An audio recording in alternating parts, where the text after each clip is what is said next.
Hello guys, and welcome to my YouTube channel. In this video, I am going to explain state machine architecture, especially the differences between Moore and Mealy machines in embedded systems.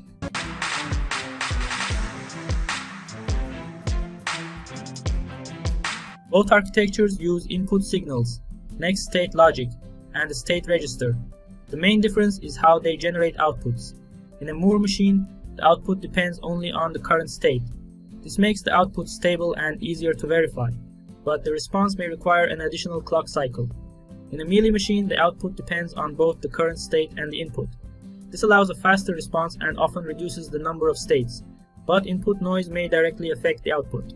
Moore machines are commonly used for stable control sequences, while Mealy machines are useful in communication interfaces and pattern detection. A Moore machine generates its output using only the current state stored inside the state register.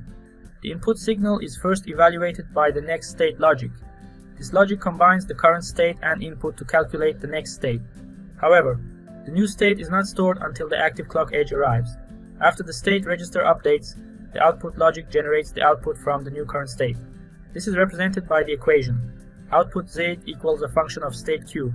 Because inputs do not directly control the output, Moore outputs normally remain stable between clock edges. This makes the architecture predictable and easier to debug. Typical applications include traffic lights, motor sequences, button debouncing, safety interlocks, and industrial controllers where stable outputs are more important than immediate response. A Mealy machine generates its output using both the current state and the current input. The next state logic still calculates the next state from the present state and input. The state register is also updated only at the active clock edge. However, the input signal is connected directly to the output logic. This means the output can change immediately when the input changes, without waiting for the next state transition. The output equation is Z equals a function of Q and X.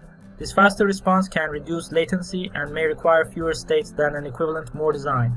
However, because the output is sensitive to input changes, noisy or asynchronous signals may create unwanted glitches. Mealy machines are commonly used in UART receivers, protocol controllers, pattern detectors, and ready acknowledge handshaking interfaces. This timing diagram demonstrates the most important behavioral difference between Moore and Mealy machines. The state register changes only at an active clock edge. Therefore, the Moore output also changes after the clock updates the current state, even when the input changes in the middle of a clock cycle. The Moore output remains unchanged until the next relevant state transition. The Mealy output behaves differently.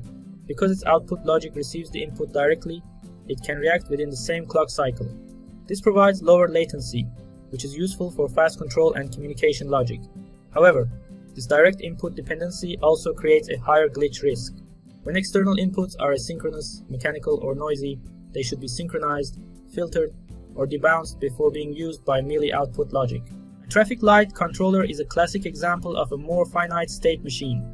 Here, each state directly represents a specific lamp combination. State S0 activates only the red lamp. State S1 activates red and yellow. State S2 activates green, and State S3 activates yellow. Timer conditions control the transitions between these states. When the first time interval expires, the system moves from red to red and yellow. It then moves to green, yellow, and finally back to red. The lamp outputs depend only on the current state, not directly on the timer signal. This ensures that the lights remain stable during each timing interval. In an embedded system, a periodic timer interrupt can update elapsed time counters, while the main loop or RTOS task performs state transitions and drives the lamp outputs. This example uses a Mealy machine to detect the serial bit pattern 1011. Each state represents how much of the pattern has already been matched. State S0 means that no useful bits have been detected. After receiving a 1, the machine enters S1. Receiving 0 moves it to S2, representing the partial pattern 10. The next one moves the machine to S3, representing 101. When another one arrives while the machine is in S3, the pattern is complete and the output immediately becomes 1. Because the detection output is generated on the transition, no additional output state is required. This makes Mealy machines efficient for serial pattern detection, protocol decoding, command parsing, frame recognition, and communication receivers, where immediate detection is important. A reliable finite state machine begins with clearly defined requirements.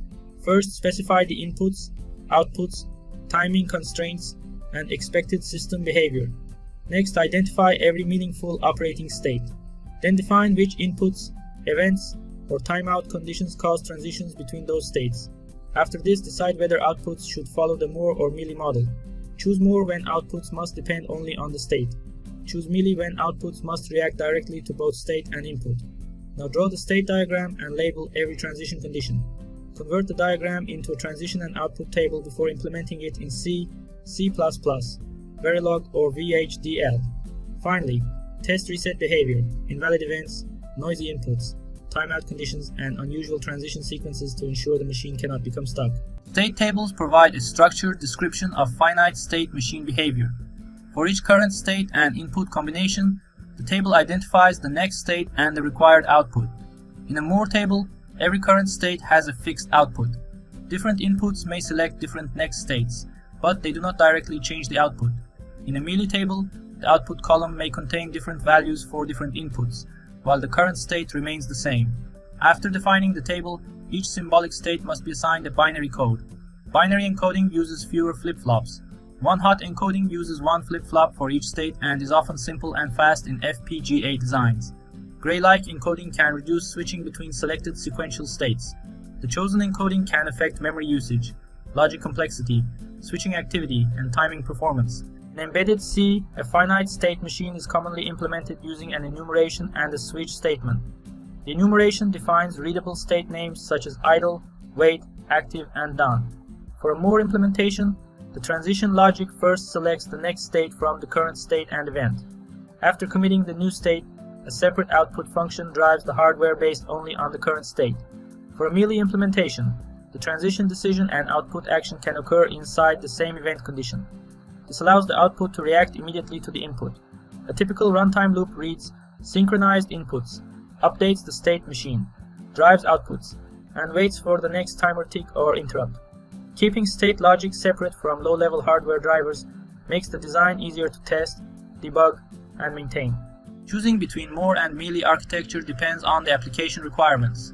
Choose a Moore machine when stable and glitch-resistant outputs are important.